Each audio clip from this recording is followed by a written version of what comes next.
Hello. അപ്പോൾ ഒന്ന് കുഞ്ഞോട്ടന് ചോറ് കൊടുത്ത ദിവസമാണ്. ആ ദിവസത്തെ പറ്റി പറയാനൊന്നുമില്ല. അപ്പോൾ കുറച്ച് വീഡിയോസ് ഞാനിവിടെ കൊടുക്കുക, കുറച്ച് ഷോർട്സ് ആയിട്ടുള്ള സംഭവം ഇവിടെ കൊടുക്കുക.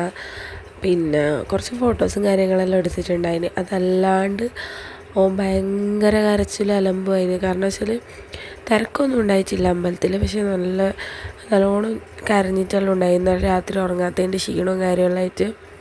അപ്പോൾ നമ്മൾ പെട്ടെന്ന് തിരിച്ചു വന്ന് ഒന്നും നിന്നിട്ട് കാര്യങ്ങളൊന്നുമില്ല. എനിക്ക് ഭയങ്കര ഇതുണ്ടായിന് ആ വീഡിയോ എടുക്കണം എന്നെല്ലാം. അങ്ങനെ ചേച്ചിയുടെ അടുത്തെല്ലാം പോയിട്ട് അവളോട് ബായെല്ലാം പറഞ്ഞിട്ട് അമ്മ ഇറങ്ങിയിട്ട. അപ്പോൾ ഇന്ന് നമുക്ക് കുറച്ച് വിരുന്നാറുണ്ട് വീട്ടിൽ. SFI ഒരു പഠന ക്യാമ്പ് നടക്കുന്നുണ്ട്. അപ്പോൾ അടുത്ത പിള്ളേർ വരുന്നുണ്ട് പറഞ്ഞ്. അങ്ങനെ നമ്മൾ കുറച്ച് ചിക്കനെല്ലാം വാങ്ങിയിട്ട് വീട്ടിലേക്ക് എത്തി. അപ്പോൾ ഇതാണ് നമ്മളെ നാടിട്ട.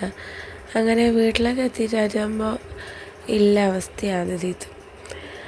കാരണം 3 ദിവസത്തെ തുണി ഫുൾ ഉണങ്ങി. കാരണം 3 ദിവസം നല്ല മഴയുണ്ടായി, പക്ഷെ ഇപ്പോൾ പെട്ടെന്ന് വെയിൽ വന്നപ്പോൾ എല്ലാം ഉണങ്ങി. അപ്പോൾ ഞാനിതെല്ലാം മടക്കി വയ്ക്കുകയാണ് ചെയ്യുന്നത്. അപ്പോൾ തുണിയുണ്ട്, അപ്പോൾ അവരെ കിടക്കണം. കാരണം ഈ റൂം നമ്മൾ തുണി വെക്കാനും അതിന് വേണ്ടിയിട്ടുള്ള ഇതിനെല്ലാം വേണ്ടിയിട്ട് യൂസ് ചെയ്യുന്നതുകൊണ്ട് ഭയങ്കര അലങ്കോലമായിട്ടാണ് ഉണ്ടായത്. എല്ലാം പറക്കി കൂട്ടി അതിനിപ്പോൾ റൂം ക്ലീൻ ചെയ്യണം, അങ്ങനെ ഇങ്ങനെയെല്ലാം. അതിൻ്റെ ഇടയ്ക്ക് എനിക്ക് പനിയും ജലദോഷവും ചുമയെല്ലാം നല്ല രീതിക്കുണ്ട്, ഒട്ടും കുറവില്ല. അപ്പോൾ അതൊക്കെ ക്ലീൻ ചെയ്യുന്നതാണ് ഉണ്ടായത്. അപ്പോൾ അമ്മയെല്ലാം മടക്കി തന്നുകൊണ്ട് പെട്ടെന്ന് നമുക്ക് വെക്കാൻ പറ്റി. അമ്മയെല്ലാം മടക്കി തന്ന് ഞാൻ എടുത്ത് വെച്ച് ഋതുട്ടന് ഭയങ്കര വാശി വിട്ടൊരു കളിയില്ല. കാരണം ഓനും ജലദോഷമായതുകൊണ്ട് നല്ല വാശിയും കാര്യമെല്ലാം ഉണ്ടായിന്. അങ്ങനെ അതെല്ലാം കഴിഞ്ഞിട്ട് ഫ്രൈഡ് റൈസ് എല്ലാം ആക്കി.